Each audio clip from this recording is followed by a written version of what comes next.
Okay, good morning everybody. Today I'm going to show you why I'm actually getting rid of the KC highlights on the front of my Jeep and replacing them with the ones like I have here at the windshield, the rigids. So stay tuned.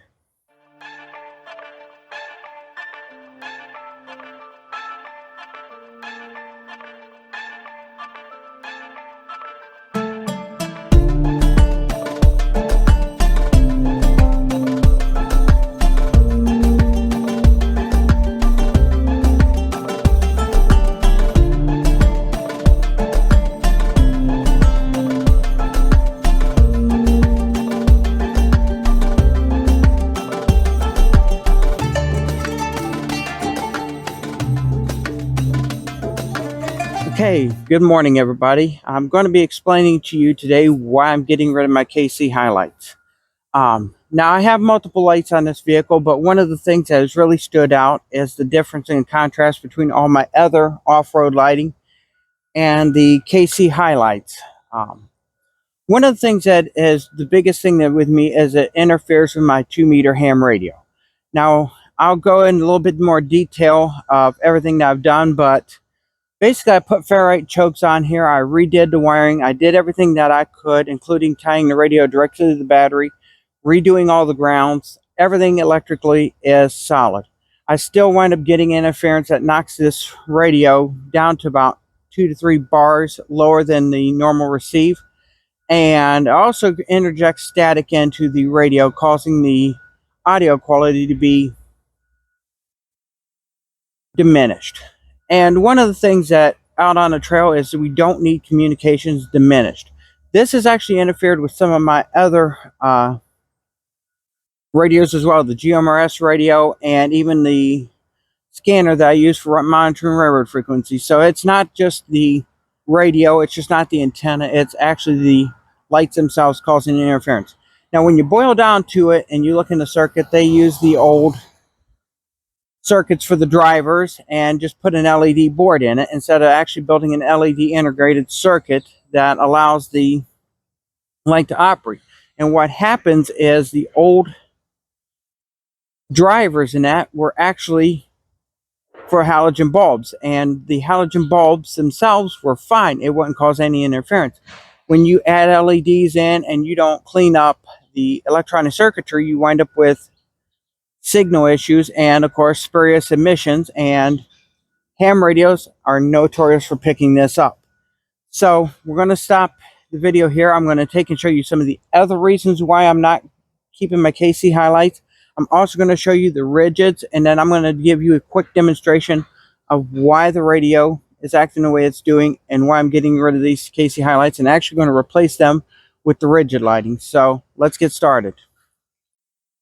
Okay, besides the interference on the radio, I'm going to kind of show you one of the other reasons I'm getting rid of the KC lights.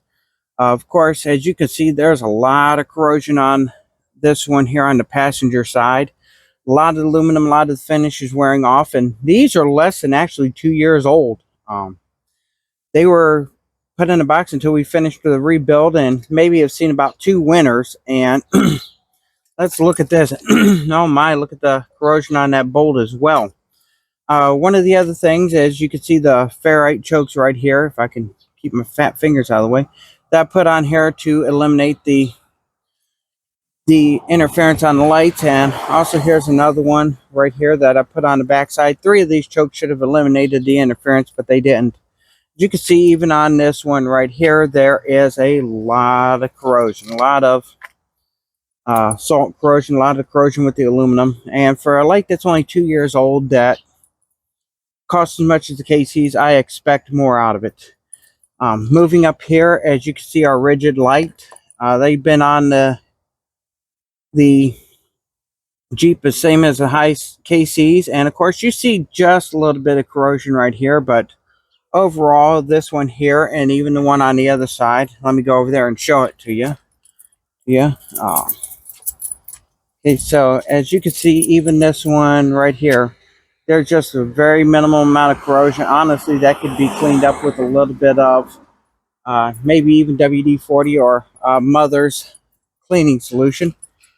And that's just about it. As you can see, we have the wires ran through the hood directly tied to our interface here. And I'm going to stop the video here. We're going to go inside the Jeep and we're going to see how this affects the radio and give you a little bit of demonstration of some of the interference caused by the KC hopefully light. You can actually hear this.